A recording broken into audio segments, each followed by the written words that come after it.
Pergi ke kebun memetik bayam. Bayam dipetik campuran bakwan.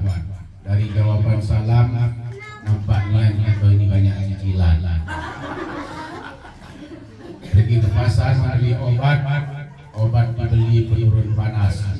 Jawablah salam dengan semangat, biar hutangnya cepat lunas. Amin.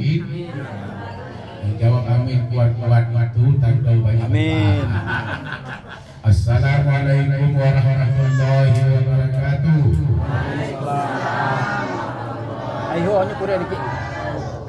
Kembang kenangan dimakan cepat dengan dilihat sebuah seri. Menjawab salam masih kurang semangat, saya ulangi sekali lagi. Assalamualaikum warahmatullahi wabarakatuh. Waalaikumsalam warahmatullahi wabarakatuh. Alhamdulillah, Allahu akbar, Allahu akbar, Allahu akbar, walillahil hamd. Alhamdulillahillazi ja'alal aidin wal faizin al-maqbulin wa ja'alallahu rahmatan lil alamin. Asyhadu an la ilaha illallah wahdahu la syarika lah. Rabbi israh li sadri wa yassir li amri wahlul 'uqdatam min lisani yafqahu qawli. Yang sama kita hormati abang kami, Abang Rijal. Kalau kami ibu Abang Rijal, Abang Bayu, Abang Manis, sesepuh ibunda kami Rahimah Badri, Uni kami Dewi sekeluarga, dan seluruh kayo-kayo galuh dengan gede ya itu disebut pada gelarnya, dengan kenek itu pula disebut namanya. Kayo-kayo dengan hadir anak, abang, adik, kakak, cucu, uni dan sebagainya. Yang alhamdulillah, pertama bersyukur kita kepada Allah dengan mengucapkan alhamdulillah wa syukurillah. Yang kedua berselawat kita kepada Rasulullah SAW. Allahumma sholli ala sayyidina Muhammad wa ala ali sayyidina Muhammad. Karena waktunya singkat, sampai judul beli. Ingat sampai judul beli itu selesai. Hanya 10 menit. Mung banyak-banyak ya. Silaturahim itu cuma silah itu cuma menyambung. Jadi dalam hadis Rasulullah SAW, an Anas bin Malik radhiyallahu anhu qala Rasulullah SAW, man ahabba ayyubsata lahu bi rizqihi wa yunsa'a lahu bi asarihi rahimahu falyasil rahimahu. Siapa yang nak minta rezeki yang luas, kata Rasulullah, siapa yang hendak memohon kepada Allah supaya rezekinya bertambah, setelah itu nak minta umur yang panjang, sambungkanlah silaturahim, kata Rasulullah. Apa hubungan kita panjang umur, rezeki luas, silaturahim disuruh memanjangkan? Hadis Rasulullah ini mengatakan supaya rezeki kita banyak, kita sambung silaturahim. Kalau ciduk kayo deket dengan Abang Rijal, kayo terputak hubungan kayo dengan Abang Rijal, suatu saat kayo musibah, anak kayo sakit misalnya, kayo pun sakit, masuk rumah sakit, dia nak bantu kayo. Setelah sakit dia nak bantu, matai. Cepet kita matai. Makanya kalau nak minta rezeki kita lueh, sambung silaturahim. Kalau nak minta umur panjang, sambung silaturahim. Suatu ketika kita masuk umur sakit, karena kita ilok dengan dia, ilok dengan abang, ilok dengan sesama kita, sama-sama membantu kita. Karena kita baik dengan keluarga, nyumbang, kita sumbangan, bagi bantuan kepada si fulan, anaknya itu masuk rumah sakit. Biaya yang berat itu menjadi ringan. Dengan ringan itu menjadi ciduk pakai biaya, lah ditanggung sama keluarga galu-galu. Itu namanya kita mendapat rezeki. Setelah itu baru kita sadar bahwa ya Allah, gara-gara saya mengikuti pertemuan perkumpulan keluarga ini, rezeki saya bertambah. Itu hubungannya. Apa hubungan dengan mati? Kita minta umur panjang misalnya. Minta umur panjang, falyasil rahimahu. Sambungkanlah hubungan silaturahim. Tadai, aku kata tadai, sakan. Kalau kayo terputak sama-sama kayo Allah, ciduk membantu kita. Pas kita matai dalam keluarga pun ciduk tibiu. Kenapa? Terputus hubungan silaturahim. Makanya Rasulullah katakan, wahai, kalau nak minta rezeki yang luas, maka berdoalah, Allahumma ghfina bihalalika an haramika wa aghnina bifadlika amman siwak. Di samping kita menyambungkan silaturahim sesama kita, setiap kita sholat kita minta, ya Allah, cukupkanlah kepada kami, keluarga kami, rizki yang baik dan halal. Jauhkan daripada rizki yang haram. Dan berikanlah kami kekayaan, dan hanya kepada Engkaulah kami minta ridho dan pertolongan semuanya. Berdoa kita untuk mencukupi rizki kita itu, banyak-banyak kita berdoa. Dijauhkan dari makanan haram, dia berikan makanan yang halal, mencari nafkah yang halal. Insya Allah, Allah berikan kita kekayaan yang baik dan banyak, dan kita tersambung hubungan silaturahim, dan kita memiliki rezeki nikmat dari Allah Subhanahu wa taala. Itu yang terjadi dengan seorang sahabat Rasulullah yang bernama Abu Dujannah. Abu Dujannah itu adalah orang yang miskin. Sahabat Rasulullah, kekayaan harta ciduknya banyak nah, umuhnya hidupnya elok, keuangan ekonomi parah, keluarga miskin, makan seharian kadang-kadang iya, kadang-kadang ideo. Abu Dujannah tapi nyerajut dan taat kepada Allah Subhanahu wa taala. Sehabis sebelum sholat berjamaah, Abu Dujannah itu selalu berjamaah bersama Rasulullah. Tapi setelah dia berjamaah, dia berburu-buru cepet balik. Abu Dujannah itu dari jamaah, dipanggil sama Rasulullah, wahai Abu Dujannah, kenapa engkau terburu-buru setelah berjamaah denganku? Kenapa engkau cepat pulang dan tidak minta memohon dan berdoa beserta berzikir kepada Allah? Dimu sama Rasulullah, Abu Dujannah tadai, pio iko sudah semiye berjamaah hidup zikir dulu. Pio iko sudah semiye jamaah hidup berdoa kepada Allah. Pio setelah sholat berjamaah tidak memohon meminta kepada Allah. Apa kata Abu Dujannah? Ya Rasulullah, kami ini keluarga miskin. Sesungguhnya kami ini keluarga miskin. Di rumah kami itu, samping itu aduh Kristen, non Muslim. Kami ini tinggal dengan orang non Muslim. Tengah-tengah itu aduh pohon kurma. Tinggal ini pohon kurma itu. Pohon kurma itu banyak nih buah. Kalau air uji, buah kurma itu terjatuh galau-galau. Kalau lah terjatuh buah kurma itu, masuklah buah kurma itu ke perkarangan rumahku. Kalau aku telah balik semia subuh, anu aku balik dulu, anu aku bangkit terlebih dahulu dalam keadaan lapar. Kalau nyengelah adu buah kurma itu terjatuh, pasti dimakannya buah kurma itu, karena anakku itu dalam keadaan lapar. Itu tujuan aku balik dulu. Pernah aku dulu terlambat balik waktu itu. Waktu aku semia subuh terlambat aku balik. Pas aku balik, aku geleh anu aku bangkai dulu.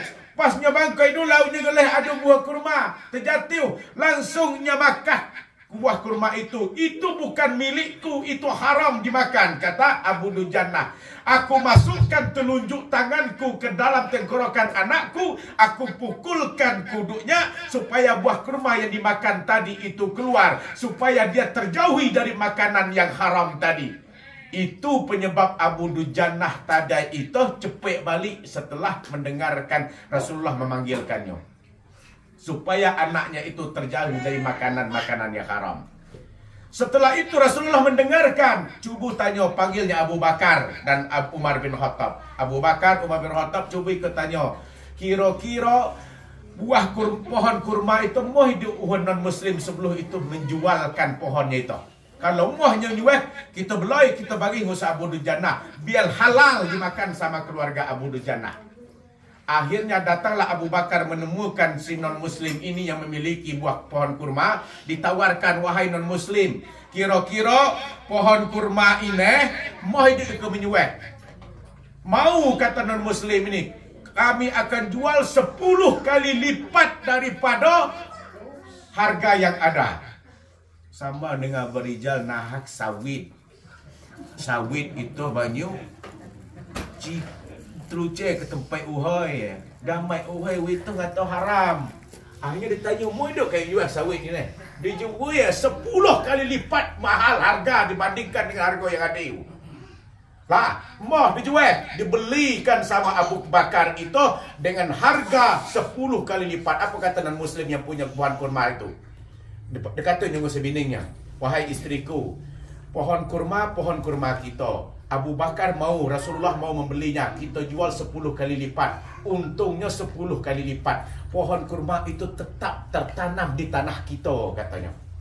Untung kita dapat, pohon kurma masih tertanam di tanah kita. Kita pun bisa ngambil buahnya. Wah, bangga non-muslim itu setelah menjualkan pohon kurma itu. Setelah dibelikan, baru Abu Bakar serahkan kepada Rasulullah. Rasulullah serahkan kepada Abu Dujana. Wahai Abu Dujana, sesungguhnya kami telah mendengarkan apa yang engkau ucapkan. Selama ini engkau cepat pulang terburu-buru untuk pulang karena melihat anakmu itu supaya tidak makan yang haram. Sekarang buah kurma itu sudah saya belikan dengan harga yang mahal. Sekarang itu sudah menjadi hak milikmu. Silakan engkau makan supaya engkau terjauhi dari makanan haram dan engkau mendapatkan makanan yang halal. Karena itu tersambungkan silaturahim tadi dengan Rasulullah sallallahu alaihi wasallam. Diserahkan pohon kurma itu dengan Abu Dujana. Abu Dujana sudah punya hak untuk memakankannya. Setelah satu malam, semalamnya itu berubah. Innama amruhu iza arada syai'an ayyakula lahu kun fayakun, kata Allah. Pas tengah-tengah malam, pohon kurma yang tertanam di pertengahan antara rumah Abu Dujana dengan rumah non-muslim tadi bergeser kena kekuasaan Allah. Tertanamlah di depan rumahnya Abu Dujana. Kenapa? Karena kekuasaannya Allah itu memindahkan pohon kurma itu di tanahnya Abu Dujana. Karena Abu Dujana itu rajin beribadah dan juga memohon dan menyambungkan silaturahim dengan Rasulullah sallallahu alaihi wasallam. Itulah kita banyak-banyak berdoa kepada Allah. Allahumma gfina bihalalika an haramika wa aghnina bifadlika amman siwak. Kalau ada suami kayo pergi mencari nafkah, kayo sebagai istri itu doakan suaminya, ya Allah, bismillahi tawakkaltu ala Allah wala haula wala quwata illa billahil aliyil azim. Ya Allah, suamiku mencari nafkah, doakan untuk suaminya supaya rezeki dia dapat halal, baik, dan pulang ke rumah pun mendapatkan keberkahan di hadapan keluarga itu. Itu doa seorang istri kepada suami. Karena di neraka itu banyak kaum Hawa, ibu. Yang paling banyak di dalam neraka itu kaum Hawa, kaum perempuan, kaum wanita dibandingkan dengan kaum laki-laki. Hidup ibu percaya? Percaya hidup kaya? Banyak kaum wanita dalam neraka itu. Tapi kaum wanita yang mana? Yang pertama kaum wanita dan Hawa. Yang banyak di neraka itu adalah kaum wanita dan Hawa yang selalu membentak-bentakkan suaminya. Kayo penuh itu kayo membentak-bentak suami kayo. Kayo kelai jaging. Kalau kayo sering dumuh itu membentak-bentakkan suami kayo, masuk neraka kayo. Itu percaya kayo. Cuba. Itu risiko itu. Orang yang selalu membentak-bentakkan suaminya, masuk dia ke dalam neraka. Itu yang pertama. Sementu dia bentak lah, balik cuma dengan muwe dikit di bumi pula. Hasil sawit dan jelas sawit itu kedek diminta pula gede harus sekian. Itu penai pula. Sawit banyak harga uturah harga naik, sawit cido. Minta pula banyak pula. Hidup sesuai dengan harapan kayo bayu cuma menerima baik. Nyinok sesuai dengan kehidupan kayo. Uhala jelas pensiun kalau minta pula dengan harga yang banyak. Ini sesuai. Penghasilan cido, pensiun lah pula. Apa kalau nak minta sama dengan waktu kita bekerja dulu, nyinok sesuai. Akhirnya apa? Sentak bentak mengai parah.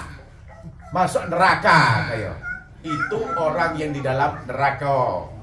Yang kedua, kaum Hawa di dalam neraka yang banyak itu karena selalu memberikan beban yang berat kepada suaminya. Suami berdoa tiap solat, Rabbana la tu'akhidhna in nasina aw akhtana, Rabbana wa la tahmil alaina isran kama hamaltahu 'alal ladzina min qablina, Rabbana wa la tuhammilna ma la taqata lana bi, wa'fu 'anna waghfir lana warhamna anta maulana fansurna 'alal qaumil kafirin. Ya Allah, jangan Engkau hukumkan kami jikalau kami banyak lupa dan salah. Ya Allah, jangan Engkau berikan beban kepada kami sebagaimana Engkau telah memberikan beban kepada orang-orang sebelum kami. Ya Allah, jangan Engkau pikulkan kepada kami apa yang tak sanggup kami pikulkan. Ya Allah, berdoa suami yang manak sujek berdoa.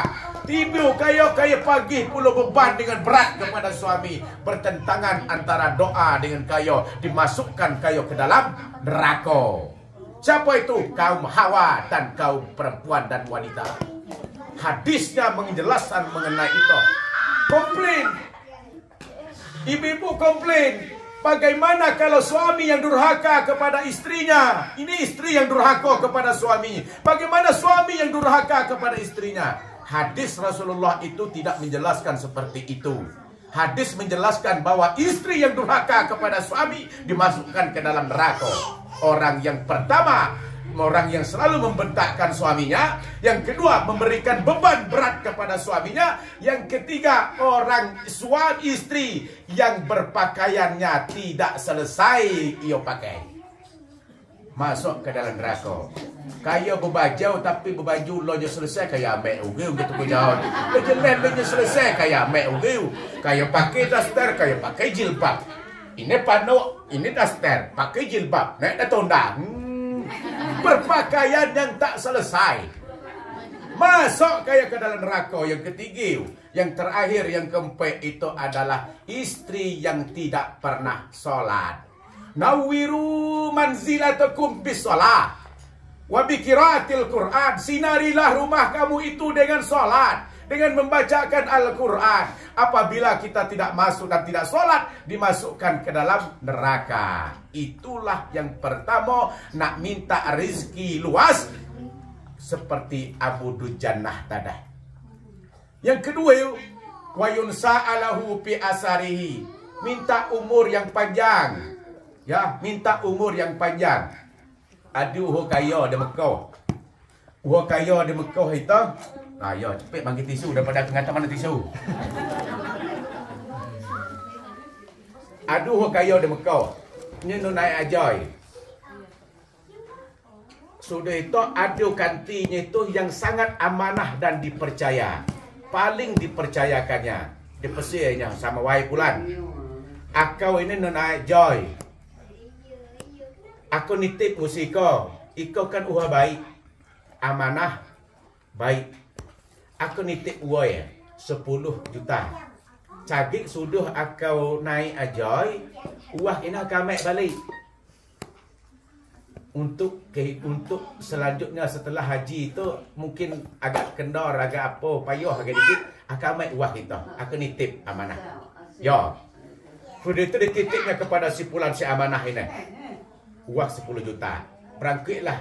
Uang kaya dia naik ajoy. Setelah 1 bulan penuh 40 hari dia naik haji, balik dia ke kampung halamannya. Dia ngamai uang titipan itu, ngamai ngusir si pulan yang orang yang amanah tadi. Pahnya ngamai, rupanya kanti yang uang tempatnya nitip lematai. Cido kenyang. Mana titipan uang 10 juta yang aku titipkan kepada si pulan orang yang amanah tadi? Pasnya nanya aku mau lah meninggal dunia. Kira-kira tanya kepada ahli waris, ciduknya tahu. Tanya pula keluarga, ciduknya tahu. Mana yang ngetuk gua 10 juta itu? Akhirnya orang kaya itu bertanya, pergi ke tempat orang yang alim di Mekah. Wahai orang alim yang ada di Mekah, saya nak bertanya. Waktu itu saya pernah mau naik haji. Sebelum saya naik haji, saya titipkan uangku 10 juta kepada si pulan. Orangnya amanah dan sangat baik. Setelah saya pulang dari ibadah haji, uang itu akan saya ambilkan. Tetapi si pulan teman orang yang baik itu telah meninggal dunia. Kira-kira ke mana? Aku bertanya. bawah akau nengamai uang 10 juta itu. Aku tanya anaknya ciduk dia tahu, aku tanya keluarganya ciduk dia tahu, aku tanya semua ciduk dia tahu. Apa kata orang alim? Wahai orang kaya Arab, di pertiga malam, di pertengahan 3 malam, berangkatlah engkau ke sumur Zam-Zam. Di sumur Zam-Zam itu, panggillah si fulan itu yang orang yang kamu katakan amanah tadi. Kalau dia dipanggil itu dia menjawab, berarti orang yang amanah tadi ada di surganya Allah Subhanahu wa taala di sumur Zam-Zam. Kalau dia tidak menjawab, berarti dia tidak ada di situ. Di pertiga malam itu berangkatlah orang alim ini ke sumur Zam-Zam. Di sumur Zam-Zam itulah dipanggilnya, wahai fulan. 3 kalinya manggil, wahai fulan, wahai fulan. Ciduknya nyaweng. Berarti si fulan yang amanah dan baik itu tidak di posisi sumur Zam-Zam. Malam besoknya ngadap orang alim itu kepada si orang kaya itu kepada orang alim, wahai orang alim, saya sudah ke sumur Zam-Zam itu, saya panggil si fulan tadi 3 kali tidak menjawab. Apa kata orang alim tadi? Nauzubillahi min zalik. Berarti saudaramu si fulan yang kamu bilang amanah itu ada di posisi sumur Barhut di Yaman. Coba nanti kamu di pertengahan pertiga malam, berangkatlah kamu ke Yaman. Di Yaman itu ada sumur Barhut namanya. Kamu panggil di bibir sumur Barhut itu, panggilkan saudara kamu yang kamu bilang amanah dan baik tadi. Kalau dia menjawab, berarti dia ada di neraka jahanam di Yaman di sumur Barhut. Berangkatlah orang kaya itu ke Yaman, pergi dicari sumur Barhut, tiba di sumur Barhut, di bibir sumur itu dipanggilkan, wahai fulan, orang yang amanah. Sekali memanggil, langsung jawab. Orang yang baik dan amanah itu, wahai fulan, yo katanya.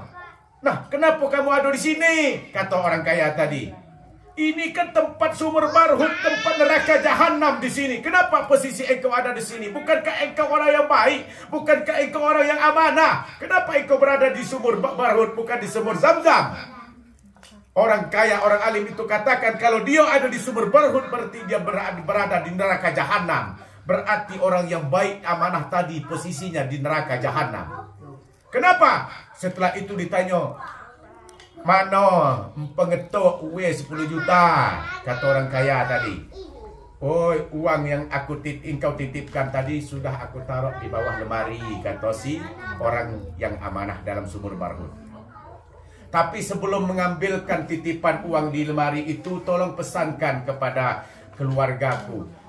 Wahai orang kaya, katakan, saya ini memang masuk ke neraka jahanam di sumur Barhut. Saya ini punya keluarga 2 saudara. Saya yang tua, adik saya yang perempuan. Seumur-umur hidup kami berdua ini tidak pernah bertegur sapa. Saya tidak pernah menegurkan adik saya juga pun tak pernah menyambungkan silaturahim dengan saya. Sampai saya meninggal saat ini, terputus hubungan kami keluarga berdua ini. Dan tidak pernah saling mengunjungi, dan tidak pernah saling telepon, dan tidak pernah saling mengaitkan. Penyebab saya dimasukkan ke neraka jahanam ini karena putus hubungan saya dengan adik saya ini. Tolong sampaikan, wahai orang kaya, kasih tahu sama saudara saya yang perempuan di atas dunia itu. Saya minta maaf yang setinggi-tingginya dan sedalam-dalamnya, bahwa di neraka jahanam itu sangat sakit dan pedih sekali dalam menghadapi neraka jahanam itu. Kasih tahu sama saudara saya, minta maaf dan ampun saya kepada Allah. Kasih tahu kepada saudara kaya. Langsung orang kaya itu temukan saudara perempuannya di atas itu di dunia, dikasih tahu bahwa saudaranya yang amanah baik itu, tapi walaupun dia baik, silaturahimnya terputus, dimasukkan oleh Allah ke dalam neraka jahanam. Makanya dikatakan oleh Rasulullah, tidak akan pernah masuk ke dalam surga bagi orang yang memutuskan hubungan silaturahim. Orang yang memutuskan silaturahim itu Allah masukkan ke dalam neraka jahanam tadi di sumur Barhut di Yaman ini. Alhamdulillah, Maman abang kita Rijaluddin telah mengumpulkan kita sebanyak ini. Kalau kayak nyalon anggota DPR sungguh penuh masuk ugu kayak ni bang. Iya, dari sini bayi dapat kayak banyak suara. Ini bahu. Nah, itu silaturahim mungkin. Wah, kita cuba ni ai. Kata pula dari salah satu pula kan. Kita cuba ni ai. Temahnya jadi. Karena silaturahim kita sangat banyak, sangat apa luas. InsyaAllah orang selalu memberikan rezeki kita, umur yang panjang, badan yang sehat, rezeki yang halalan thayyiban.